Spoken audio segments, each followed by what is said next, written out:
Fantastic Tuesday. Welcome back to the DeFranco Show, and let's just jump into it. And the first thing I want to talk about today is a massive update to the Cleveland Steve Stevens story. Stevens, of course, is the man who on Easter decided to film and upload a video of himself shooting and killing Robert Godwin. He allegedly had killed many others earlier that day, although police have found no evidence that that actually occurred. But he did kill 74-year-old Robert Godwin, a grandfather, a father, a man who was just walking home. And the reason why I've only been showing the victim's picture in this is that the update is that Steve Stevens is now dead. Pennsylvania State Police this morning tweeted, Steve Stevens was spotted this morning by PSP members in Erie County. After a brief pursuit, Stevens shot and killed himself. As far as how police found him, and I really do have to give props to these people. Reportedly, employees at a McDonald's recognized Stevens in his car, called police, and tried to hold him up by making him wait for fries. And I want to thank them for that because everyone knew he was armed, everyone knew he was dangerous, but they put themselves in that scary situation. They helped police and helped that family get some closure. But to the news of Steve Stevens being dead, I say good. He saved tax-paying Americans from having to foot the bill to either kill or incarcerate his ass. And to me, really, the only way this situation could have been better is if Stevens had come to this conclusion before he decided to, in cold blood,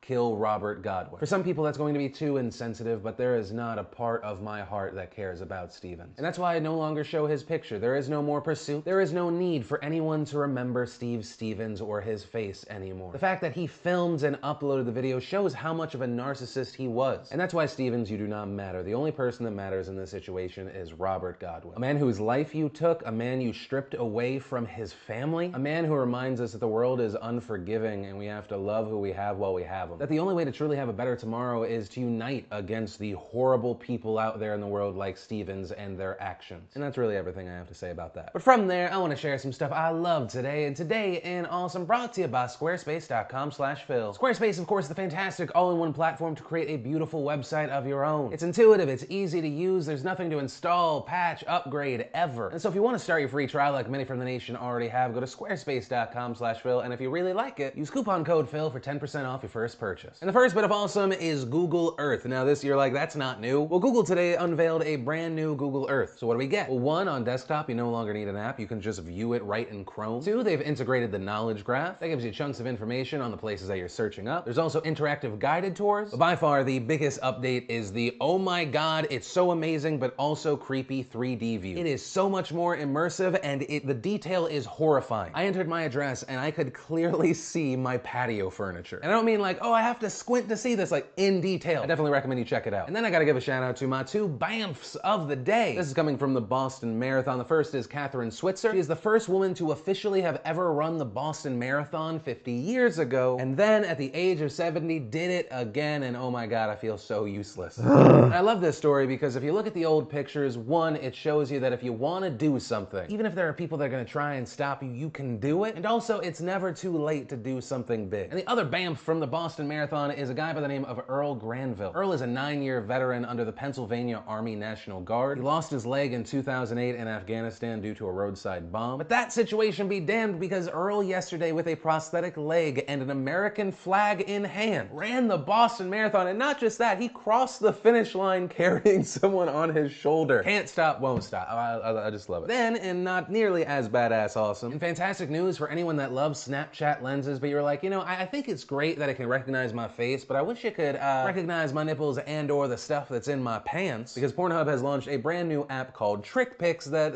does just that. If you're a lady, you want to post a topless pic on Instagram, they hate the nipples, boom, they got you covered with some propellers, maybe some hearts, and I would show the rest, but I'm pretty sure that would age-gate my video. And if you want to see the full versions of everything, I'll just share the secret link of the day. Anything at all, links as always are in the description down below. Then, in a quickie story that I was confused by, there are reports that the new plastic surgery trend is lip reduction, going from this to this. And I gotta say, I'm honored that people want to go for the Philip DeFranco look, the big Italian bottom lip, but at the top, David Blaine made the top lip disappear. I am honored that you want to mimic what women have called one of my only redeeming features. But also, no, why are you doing that? I mean, it's your money, it's your body, it's your life. Why would you want less of a good thing? I understand when the market and fashion goes one way, there's an opportunity somewhere else. We had the rise of Kylie Jenner's "your lips are 1/3 of your face." Is there gonna be people that trend the opposite but just no. But it's your life, but no. You do you. Then, according to a new poll, a majority of Americans have tried pot, which should not be a surprise to a majority of Americans. But also with this news out there, can we all agree just not to tell Jeff Sessions? Also, if you don't understand that reference, our Attorney General, Jeff Sessions, said that marijuana is only slightly less awful than heroin. Because, you know, we just get to say stuff without it being backed by reality these days. And then, in quickie, it doesn't really matter, but let's fact check it anyways news. There's a video that blew up yesterday where President Trump signs a kid's hat, and then people wrote he just chucked it into the crowd. And people were like, what a horrible person, what a dick. Well, NBC Nightly News posted a video from a different angle, and they showed that he actually just threw it up in the air to the kid. The kid caught it, he was just having a little fun. And so once again, I say to news outlets, to people in general, when you see something, always just question it at least a little bit. Know that the biases that you either embrace or fight, they're always there, lingering. And when it comes to Trump or a lot of people in the news, it's so easy to hit them on legitimate things. There's no reason to take a big pointless swing on them when you don't know if maybe you're wrong. And then people find out you are wrong, and then they question your credibility in the future. Just saying. And then let's talk about the DaddyofFive Is It Child Abuse scandal. I talked about it on the show yesterday, and this blew up far more than I thought it would. Between Facebook and YouTube, 3 million people will have watched the video. Since we talked about it yesterday, it's been picked up by Heat Street, the New York Post, the Daily Mail, BBC News, and many more. And in response to all of this outrage, last night, the father of DaddyofFive, Mike Martin, released an apology, tweeting out, "We have had a family meeting and reviewed many comments and concerns. We discussed different alternatives for our future videos and ways we can improve.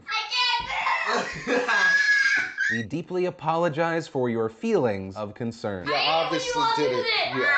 So you all made me go through all this just for a stupid prank! We do not condone child abuse in any way, shape, or form. As many of our friends and family would tell you, we are a loving, close-knit family, and all enjoy making YouTube videos together and having fun together. Take a joke! You're the only one in the house that can't take a joke and gotta act like a butthole! That's why I say apology, because it's not an apology. I'm deeply sorry you had feelings about this. Not how they treat their kids, especially Cody.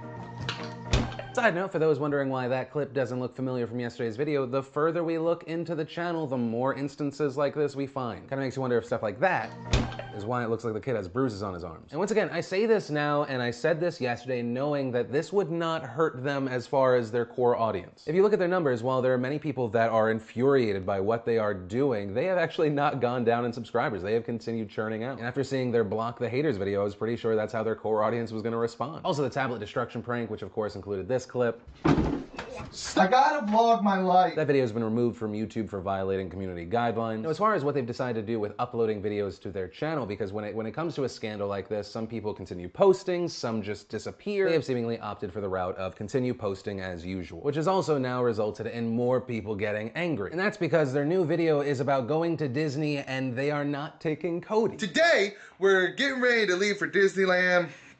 Nan and Pop will be here soon to get the dogs. And Nan and Pop will be here soon also to get Cody, because Cody did not earn to get to go. And that sucks, but that's life. That's what happens when you misbehave. But Why are you pissed off? because he's not going. Whose fault's that? It's his fault, but I'm still pissed off about it, babe. So be pissed off at him? And as far as the reason for this, Mark seems torn up about it. Mom, not so much. But what did he do? Well, He put poop everywhere. Several times. Poop. now just at the surface level, that seems like just a kind of a weird thing for a kid to do. But kids, you know, sometimes they do weird things. But in the fallout from yesterday's video, I was approached by several child psychologists who were very concerned by what they saw. And I also started researching more into potential abuse of children and the effects on them. But in my conversations about the situation when I brought this up and in my research, I found that this could actually be related. There's medical literature on this. Many psychologists believe that this tends to happen in individuals with a history of obsessive compulsive disorder, anxiety, depression, or post-traumatic stress. And they say some of the reasons for this is that it provides a sense of control over one's body and environment when other areas of life are out of control. It provides a sense of ownership over one's actions. Expresses feelings of anger, frustration, helplessness, and powerlessness. Prevents unwanted social interaction. And it doesn't seem to be helping this kid that one of the parents' response to his actions is, I wish he would behave himself and act like a normal child. Normal kids have bad behaviors. Cody has something else. Yeah. I don't know what the hell else he has. Lord knows. He's crazy. Crazy ginger snap. Now, with that said, I do think it's very important to understand I am not saying that this is 100% the case. There are other reasons and many other people who do this and they have not been abused. But from all the video we have found and what now more people are diving in further and finding, that's why this is a topic of conversation and that's why people are concerned. That's where we are today, and we'll see how the situation updates. If there is a place that we can end this, I want to acknowledge an argument some people had that I feel like is incredibly flawed and stupid. So what we're seeing here is actually good. The world has become far too soft, and by people messing with this kid, it's going to make him so much stronger when he grows up. And I don't want to just throw hate out to people that have this mindset, because I feel like you might have this mindset because you're justifying what has happened to you in your past. There are people that as of adults realize that stuff happened to them that it should not have happened, and others look to justify it, and I kind of understand that mindset. I mean, I am aware that the past has an effect, but it's important to understand that I am who I am today in spite of my past, not because of it. There's a huge difference there. Often monsters create more monsters in every aspect of life. People who suffered abuse as children don't automatically become great comedians because you always gotta be a little messed up or like really successful. No, those are the people that succeeded in spite of. There are so many people that had abuse as a child that were stifled by it, that are still scarred and affected today. And in fact, I think that's why so many people were affected by this story yesterday. There were parents who imagined their children in this situation. And there were people who immediately recognized themselves in Cody because they dealt with stuff like that or stuff that was worse when they were a kid. And that's why this was such a big issue to me. I think it was perfectly explained by, if you don't know who Boogie is, he's one of the nicest guys on YouTube, and when talking about this, he said this. And I think Philip DeFranco is a fucking hero for having the balls to make that video and for intervening and drawing attention to it and leaving it open-ended. He didn't make any accusations, he just left it open-ended. I think that's amazing because I will tell you, I would have done anything. I would have done anything for someone to have intervened on my behalf. And no one ever did. And they knew.